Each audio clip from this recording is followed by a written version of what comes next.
కరీంనగర్ జిల్లా వేములవాడ ఎమ్మెల్యే చెన్నమనేని రమేష్ బాబుకు సుప్రీంకోర్టు నోటీసులు ఇచ్చింది. ఆదేశాలను ధిక్కరించి ఎమ్మెల్సీ ఎన్నికల్లో ఓటేయడంపై వారంలోగా జవాబు ఇవ్వాలని కోరింది. రమేష్ బాబు పౌరసత్వం చెల్లదంటూ ఆయనపై పోటీ చేసి ఓడిపోయిన ఆది శ్రీనివాస్ కోర్టులో సవాల్ చేశారు.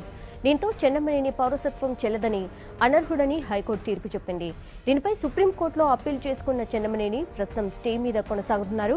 అయితే కేసు పూర్తయ్యే వరకు ఎలాంటి ఓటు హక్కు వినియోగించుకోరాదని సుప్రీంకోర్టు ఆదేశించింది.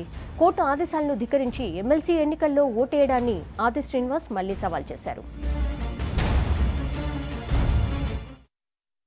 వేములవాడ శాసనసభ్యుడిపైన ఎన్నికల పిటిషన్ను రాష్ట్ర హైకోర్టులో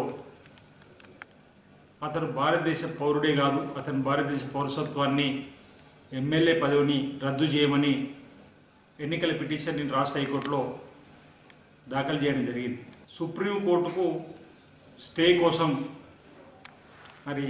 శాసనసభ్యుడిగా గెలుపొందినట్టు రమేష్ బాబు గారు వెళ్ళడం, సుప్రీంకోర్టు స్టే ఆర్డర్ చేస్తూ ఎమ్మెల్యేగా ఓటు హక్కు లేకుండా స్టే ఆర్డర్ చేస్తూ సుప్రీంకోర్టు ఆ తాత్కాలిక స్టేని ఇవ్వడం జరిగింది. ఇటీవల జరిగినటువంటి ఎమ్మెల్సీ ఎన్నికల్లో వేములవాడ శాసనసభ్యుడు ఓటు హక్కును వినియోగించడాన్ని తప్పుపడుతూ సుప్రీంకోర్టులో కోర్టు ధిక్కరణ కింద నేను కేసు వేయడం జరిగింది. వేములవాడ శాసనసభ్యుడు రమేష్ బాబు గారికి నోటీసులు జారీ చేస్తూ వారం రోజుల లోపల సమాధానం చెప్పాలని చెప్తూ మరో 2 వారాలు కేసును వాయిదా వేయడం జరిగింది.